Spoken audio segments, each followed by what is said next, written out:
I want to move house. And I don't mean that in the conventional sense. I want to literally move my house, making use of legs. I want to put legs on my house and have it move across the terrain while I'm inside the house.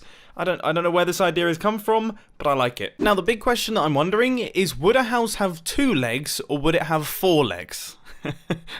It's a question that I never thought I'd be asking. And, you know, I think for me personally, I picture my house having 4 legs. Yeah, a house walking actually seems a little bit creepy to me.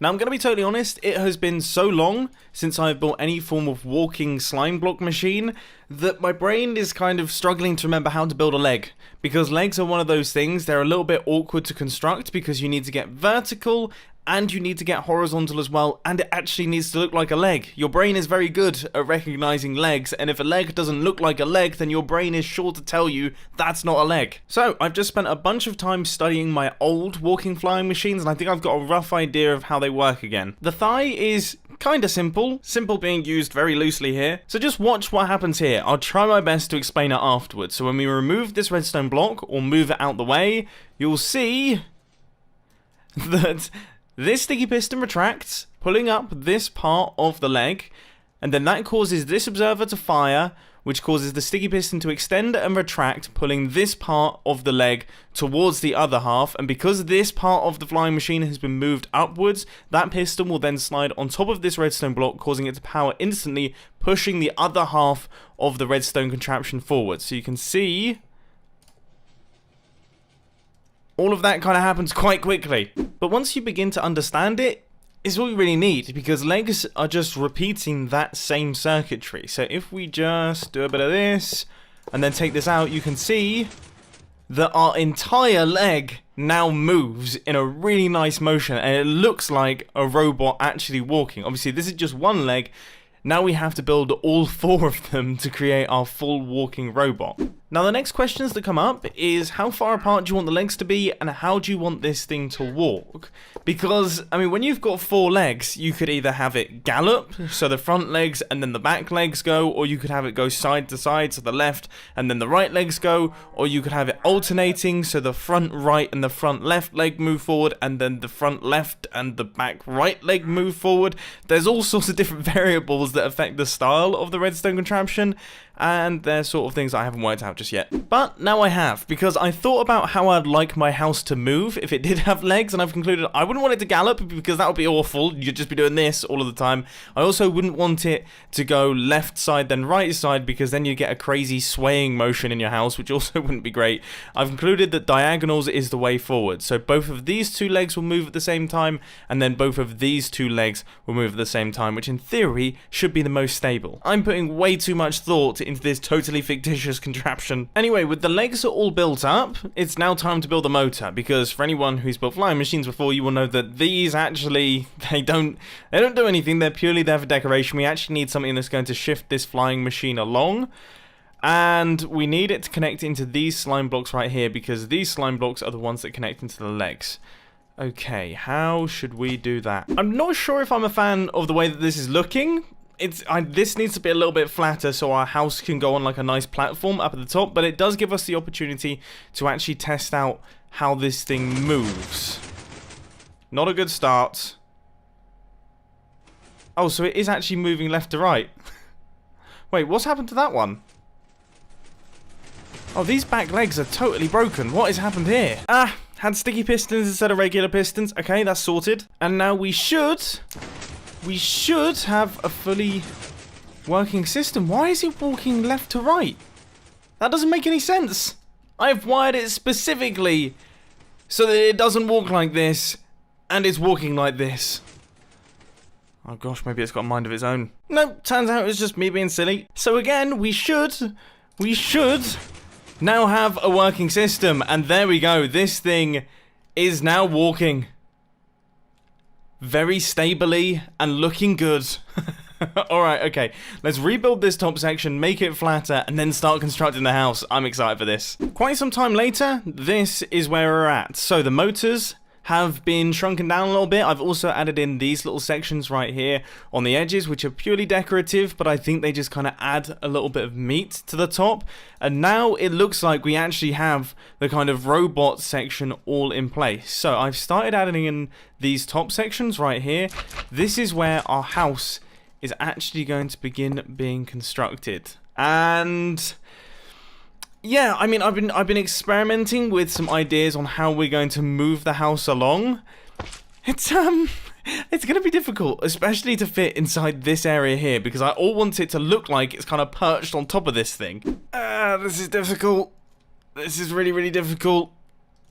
All I need to do is power these pistons in some way, but nothing I can think of is working. I managed to solve that, but now I have to move this thing. And I have not left I just haven't left any space. I've left none. I've got no space to actually connect this thing into the circuitry. It looks cool though. I mean, when we get a house up here, it's gonna look great. But what do I do? What do I do?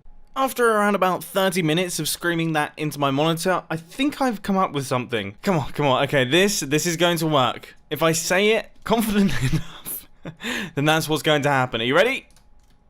I misclicked. I misclicked again. Oh, apparently it's not working. Okay, the tension is building still. Oh! After another half an hour of screaming various other things into my monitor, I think I might just about be there. Come on! It's this piston. That's the one that we update. And we are on the move. No, we've left some pistons behind. How have we done that? Oh, because they're totally not connected to anything. Have I got myself confused here? The answer is yes, I had, but thankfully I managed to fix it relatively easily. So now this is ready to actually take our house. You can see I've started constructing the foundations of it. It's not going to be anything particularly glamorous, but it should end up looking quite cool. So if I just build up our little roof here, all of this needs to be solid. So we need to make sure that this house doesn't kind of collapse in on itself, because that would be bad news.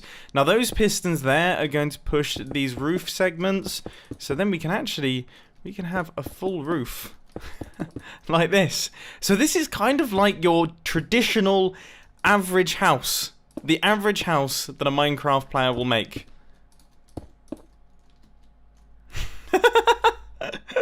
There we go, so that's looking cool. Right, and if we put some windows in some of the walls here, and then I guess we can build up some kind of little front porch area. Look at that. Oh my word, this is the best thing ever. This is seriously cool. Now if we pop inside, you can see that I've done a little bit of work on the interior. So we've got a crafting bench, we have a chest that we can use. Do we need some kind of light? I mean, an end rod? We could use an end rod for light. I don't really know where it would go. I mean, I guess you could have that stuff in the ceiling. I'm not sure. Maybe even just some glowstone for the light. That's probably smarter. We can't use torches or anything like that, because obviously they'll get broken as the thing moves. But there is... I mean, that's quite a cool little house. The only thing that I will say is that the roof is slightly off. So we could do this. The only problem is that we can't have that top section. We could almost say that it's part of the design. Or not, because that looks terrible. So I've moved our entire house one block further forward to make space so it looks perfect. And I think we can all agree that this does look pretty perfect. I mean, you have to admit that this is quite a cozy looking home.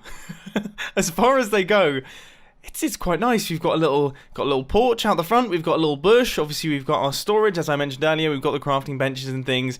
Everything is looking rather lovely. And if we give this thing a tester, we should see that it can actually traverse the landscape. So here goes. There we go. Our house is on the move. Oh my word, this is the best thing ever. If I saw this, if I saw someone actually just chilling out in their house on a Minecraft server, they're just cruising along like this. I mean, you couldn't help but laugh, could you? Just someone's in their mobile house. Oh, my leaves have gone. Oh, my bush has been broken. I hadn't really thought that part through. Okay, well, that's a bit of a shame. But either way, I love this thing. I absolutely love this thing. I think it's fantastic. I'm so happy that it works, because there were points during this recording session that I thought it wasn't going to function. But I think we can all agree that this thing's fantastic. I absolutely love it. Absolutely love this thing. So I really do hope that you've enjoyed this little redstone video. If you have, please hit that like button, and if you really loved it, then make sure to subscribe. But thanks for watching, guys. This has been Mumbo, and I'm out. I'll see you later.